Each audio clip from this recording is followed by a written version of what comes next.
बिस्मिल्लाहिर्रहमानिर्रहीम। अस्सलाम वालेकुम स्टूडेंट, मैं हूं आपकी टीचर मिस सबा फ़ातिमा। आज हम 4th क्लास की मैथमेटिक्स का जो टॉपिक्स पढ़ेंगे वो है एडिशन यानी जमा का अमल। जमा के लिए जो अलामत इस्तेमाल की जाती है उसे प्लस कहते हैं और ये उसकी अलामत है। What is addition? एडिशन क्या होता है? Addition is combining a number to another number, यानी कि एक नंबर को दूसरे नंबर के साथ जोड़ने का अमल जमा कहलाता है। लिहाजा हम कह सकते हैं कि दो या दो से ज़्यादा अशिया की कुल तादाद मालूम करने का अमल जमा कहलाता है। जो अलामत जमा के लिए इस्तेमाल की जाती है उसे प्लस कहते हैं। जमा करने का अमल हमेशा इकाई के हिस्सों से शुरू किया जाता है, उसके बाद दहाइयाँ, सैकड़े, हज़ार, फिर 10,000 के हिस्सों को जमा किया जाता है। स्टूडेंट एक सवाल हल करते हैं। स्टूडेंट 6 हिंसी आदाद की जमा का अमल। 6 हिंसी आदाद कौन से कहलाते हैं? Addition of 6 digit number.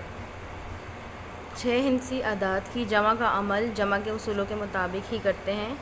हमारे पास सवाल है 253,431 और 416,245 को जमा करें। आदाद के हिस्सों को उनकी मुकामी कीमत के मुताबिक लिखेंगे और उनके जमा के मराहिल दर्ज से हैं। स्टूडेंट हम जानते हैं कि जब आदाद को हम तरतीब से लिख लेते हैं, बड़ा अदद हम ऊपर लिखते हैं, बड़ा जो अदद होता है वो हम ऊपर लिखते हैं और छोटा अदद हम नीचे लिखते हैं और हर अदद को उसकी मुकामी कीमत के मुताबिक तरतीब से लिखते हैं। यहाँ पर हमारे पास 6 हिंसी आदाद दिए गए हैं, जिसका मतलब ये है कि इकाई, दहाई, सैकड़ा, हज़ार, 10,000, 100,000 तक के आदाद हमें दिए गए हैं। जमा करने का उसूल क्या होता है कि सबसे पहले इकाइयों की जमा की जाती है। हम जानते हैं कि हमारे पास पहले अदद में इकाई के मुकाम पर 5 है और दूसरे अदद में इकाई के मुकाम पर 1 है। 5 और 1 को जमा करेंगे तो 6 होता है। इसी तरह इकाइयों के बाद दहाइयों की जमा की जाती है। दहाइयों के मुकाम पर हमारे पास है 4 और 3। हम जानते हैं कि 4 और 3 का मजमुआ 7 होता है। 4 जमा 3 7 के बराबर है। इसी तरह सैकड़ों की जमा करनी है।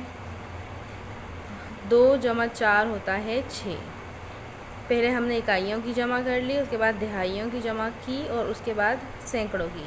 2 जमा 4 बराबर होता है 6 के। और इसी तरह हज़ार के मकाम पे हमारे पास है 6 और 3। 6 जमा 3 बराबर होता है 9 के। इसी तरह 10,000 के मुकाम पर है हमारे पास 1 और 5। 1 और 5 का मजमुआ होता है 6 के बराबर, यानी कि 1 जमा 5 बराबर होता है 6। इसी तरह आखिरी जो अदद हिस्सा है हमारे पास वो 100,000 के मुकाम पे वो है 4 और 2, यानी कि 4 जमा 2 बराबर होता है 6 के। अब हमने दोनों अदाद की जमा कर ली और जो जवाब हमें हासिल हुआ है वो है 669,676। स्टूडेंट इस सवालात को हल करने का कावानीन है, ये कुछ उसूल हैं। सबसे पहले इकाइयों की ही जमा की जाती है, उसके बाद दहाइयों की जमा की जाती है, उसके बाद सैकड़ों की जमा की जाती है, उसके बाद हज़ारों की, फिर 10,000 की और फिर 100,000 की जमा की जाती है। मुकामी कीमत के मुताबिक ही हम आदाद को छोटे से बड़े हिस्से की तरफ जमा करते हैं। इकाई से दहाई, सैकड़ा, हज़ार, 10,000 और 100,000 के हिस्सों की जानिब हम जमा का अमल करते हैं। स्टूडेंट ये मश्क नंबर 1.5 के सवालात हैं। एक सवाल मैं आपको हल करके बता रही हूँ, बाकी सवाल आप खुद हल करेंगे। सवाल है 10 झेल सवालात को हल करें। जहाँ पर हमारे पास जो सवाल हैं वो एडिशन के सवालात हैं। हम जानते हैं कि आदाद को इकाई और दहाई, फिर सैकड़ा, हज़ार और 10,000 के मुकाम से जमा करना शुरू करते हैं। तो हम जानते हैं कि 5 और 8 होता है। 8 और 5 को जमा करें तो 8 और 5 का मजमुआ 13 होता है। अब हमारे पास है अदद 13। इस 13 अदद में हमारे पास जो अदद है वो होगा 13। 8 और 5 को जब हम जमा करेंगे तो वो किसके बराबर होगा? वो होगा 13 के बराबर। तो 13 में हम तीन को हम अपने आंसर पे लिखेंगे और एक को हम आगे शिफ्ट कर देंगे, आगे कॉलम में शिफ्ट कर देंगे और कैरी कर देंगे। इसका मतलब ये है कि 5 और 8 का मजमुआ 13 था हमारे पास, जिसमें से हमने पहला अदद जो था, जो इकाई का अदद था, वो पहले हिस्से में लिखा है और दूसरे अदद को हमने सेकंड कॉलम में शिफ्ट कर दिया है क्योंकि इसकी मुकामी कीमत दिहाई है। अब हमें 4 और 7 का मजमुआ हासिल करना है। 4 और 7 होते हैं 11 के बराबर। 11 में 1 जमा करेंगे तो ये होगा हमारे पास 12। ये हमारे पास 12 होगा। 12 में से हमने 2 का पहला हिस्सा जो होता है सीधे हाथ की तरफ से 2 को हम आंसर में लिखेंगे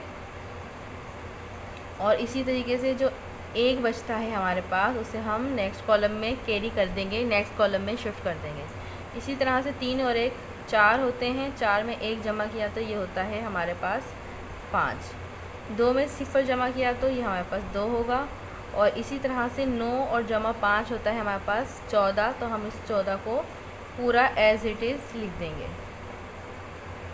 तो हमारे पास हमारा आंसर हासिल हो गया है। इसका मतलब ये है कि 92,345 और 50,178 का जो मजमुआ है वो है 142,523।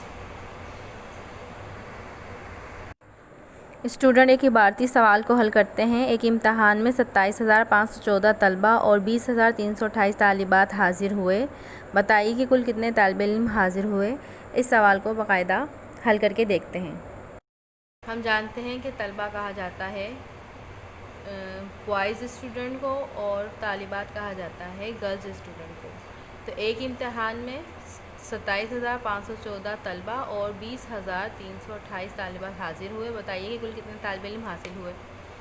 ये एक इबारती सवाल है और इबारती सवाल को हल करने का तरीका भी सेम वैसा ही होता है जैसा कि जमा के बाकी सवालात को हल किया जाता है। इसे हम तरतीब से लिखेंगे।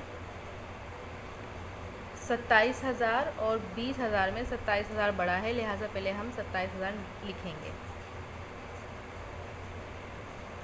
27,514 और 20,328 का मजमुआ कितना होगा, यानी कि 27,514 तलबा हैं और 20,328 तालिबात हैं। यहाँ पर हम लिखेंगे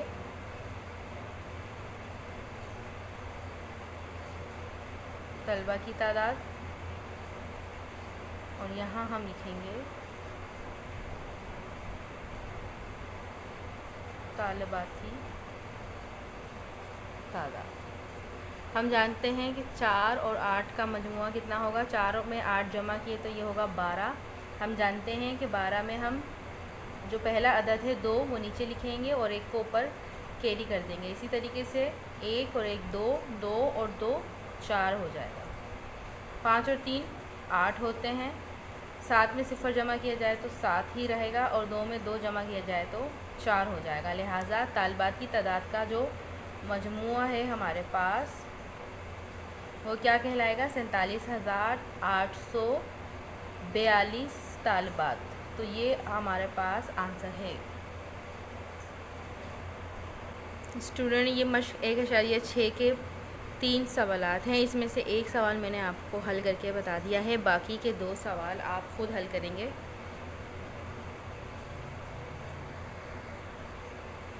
तो स्टूडेंट ये थे आज कुछ एडिशन के सवालात। आज हमने मश्क नंबर 1.5 और 1.6 को हल किया। उम्मीद करती हूँ वीडियो आपको अच्छे से समझ आई होगी। अगली वीडियो में फिर मुलाकात होगी, किसी और टॉपिक को डिस्कस करेंगे, किसी और टॉपिक को समझेंगे। उस वक्त तक के लिए अल्लाह हाफ़िज़।